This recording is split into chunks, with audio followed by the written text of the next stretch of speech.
Hey, welcome back to Let's Tab 59. Hope you're all well. Bit blowout here today. Hopefully it won't play the mic up. So, here we are then. We are approaching, it's now October. We're approaching time of remembrance in the United Kingdom and many other places around the world. So obviously we've got the Remembrance Sunday, commemorations coming up, and then on Monday the 11th, it's Armistice Day, and there's commemorations being held for that. So because of that leading up to that, what I thought I'd chat to you today about is about a World War I veteran that I just want to, because it's quite an unusual one, so I want to chat about this World War I veteran. What was slightly unusual about him was his father was American born, and his grandfather, this guy I'm talking about's grandfather, was German. What's that all about? So anyway, we'll get on to that. So he was actually born 1891 in Wapping in London. So he's born British with the surname Kunkel. And 1 year before the outbreak of the Great War, as it was known, then it wasn't known as World War I because that's the only war we'd had, big war we'd had. So it was known as the Great War, World War I. So he joins up a year before the start of World War I, the Great War. And when it does break out, he's in the Royal Artillery. Originally he's in the Garrison, Royal Garrison Artillery. He's in the Royal Garrison Artillery, war breaks out, and he finds himself getting on board the Queen Louise, I think it's a converted cargo ship, and he goes out to Gallipoli and lands at W Beach. Obviously, Gallipoli is infamous, if you like, for many of the Anzac boys landing there. The New Zealanders and the Australian Armed Forces landing there. But there was British and there was French. In fact, Gunner Albert Kunkel lands on W Beach, and he's alongside the Gurkhas. He was artillery, obviously the Gurkhas were rifles, infantry. And he finds himself there. Horrendous conditions. Anyone that's looked at what happened in Gallipoli, mass casualties. And at the end of the day, we were defeated, weren't we? He met Kitchener, not to talk to, but Kitchener talked to them. Kitchener rocked up on the beach or somewhere on that area and spoke to the troops. And Gunner Albert Kunkel was there when Kitchener rocked up. And of course, when Kitchener left there, it wasn't long after that his ship was torpedoed and Kitchener was killed. So anyway, he does his bit out of Gallipoli and gets through that scrape, a few little war stories, and then he comes back to UK and is straight out to France. Gets out to France, fights in numerous battles out there, gets wounded, shrapnel. Gun line gets hit with cannon battery shit from the Germans, and he takes a big lump of shrapnel in his upper right thigh on the inside. Big old lump of shrapnel. In fact, he patched himself up. He managed to, the rest of his gun crew were killed. Gun was turned over. The rest of the crew was dead. I don't know how many were on those guns. I'm not sure exactly what guns they had. But they're all dead. Apart from him, he's got a big lump of shell casing stuck in his thigh. Drags himself away, props himself up against a tree, gets out his first field dressing and straps as best he can around the protruding shrapnel. So he gets a lump of shrapnel sticking out his thigh. And he does that. He straps himself up. Eventually gets back to the A post, gets sorted there, and he's shipped back to UK. He's actually comes back through, and I think he was treated up in London.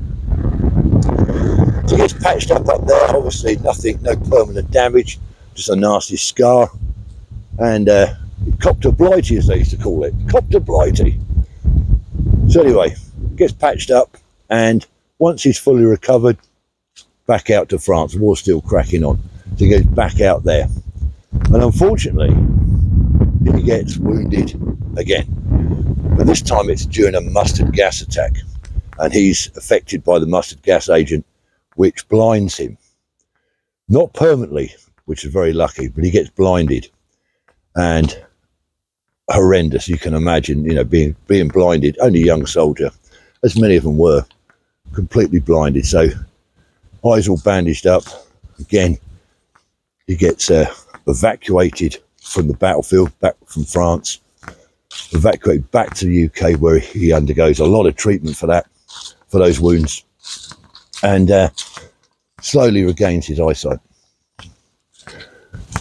So once his eyesight is fully recovered, yep, back out he goes again and carries on fighting up until the end of war, up till Armistice Day, the 11th, when the guns fell silent.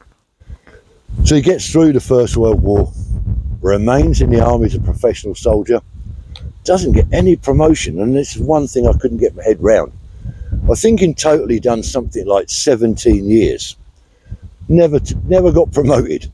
Clean record, absolutely clean record, no misdemeanors, but for some reason didn't take promotion. Anyway, back from the First World War and still soldiering on in UK, goes out, I think he's out in Egypt for a while, and then he goes out to Sudan and he fights out there in the campaign in Sudan, fighting the Fuzzy Wuzzies.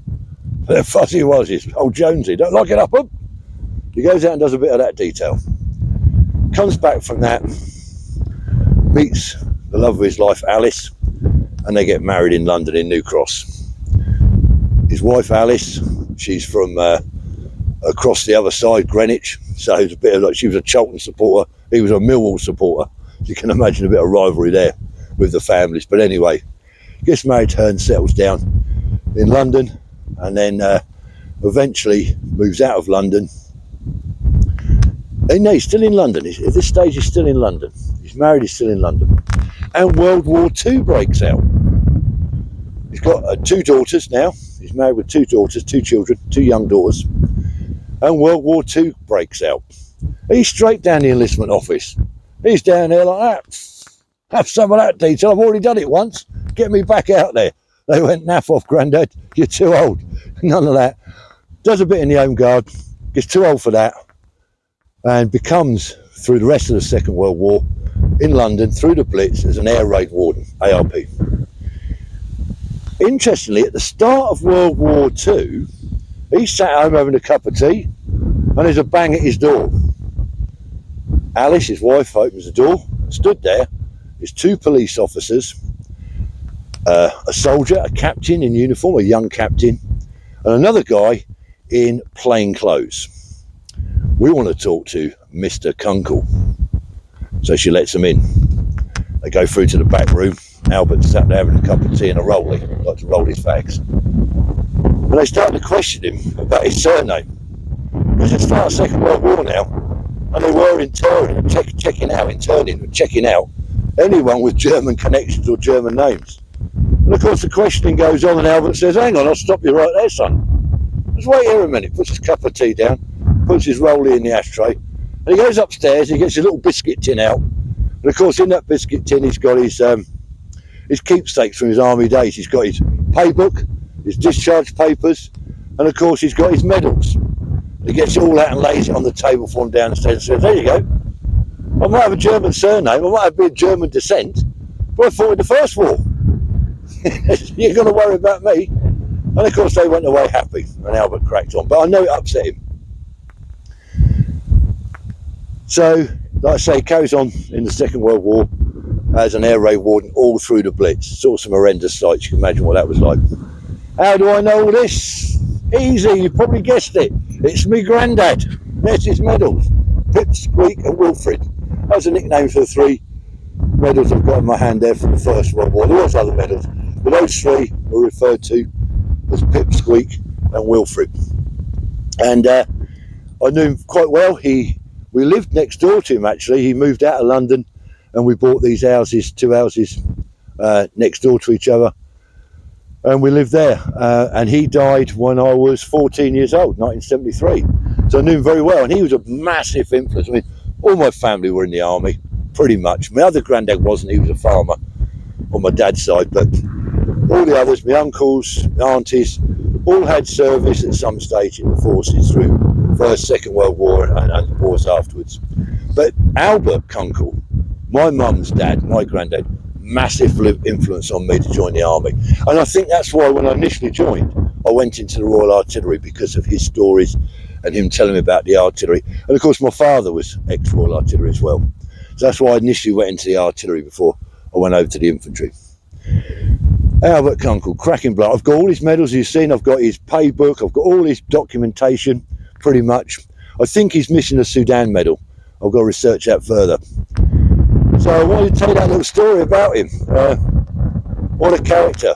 And I remember also, here's an interesting one, is around 1964, something like that, he received a letter, I think it was through the British Legion.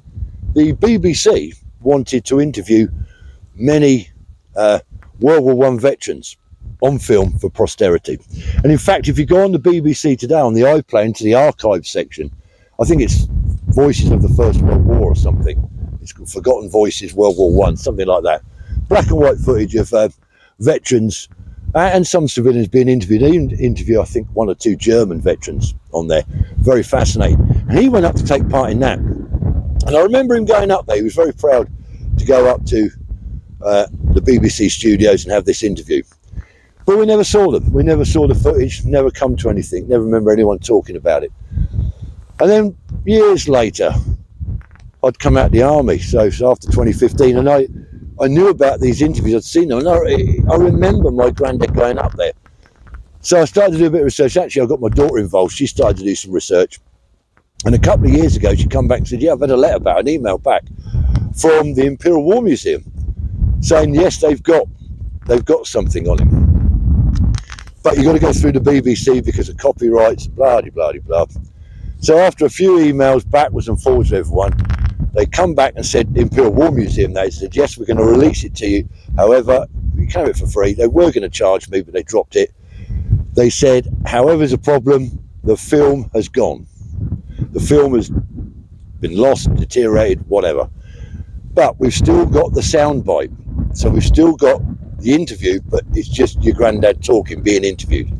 And they sent me the soundbite. I think it's about 6 minutes long. And it's fantastic listening to him, hearing his voice again after all them years.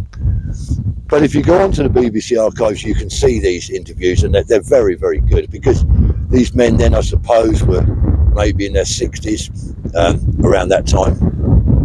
But obviously still quite complex, and to hear their actual first-hand accounts, it's a great one to go and look at if you've got any interest in that. So that was today's video. Just wanted to chat to you about my World War I veteran. And of course, although he didn't perish in World War I, he survived.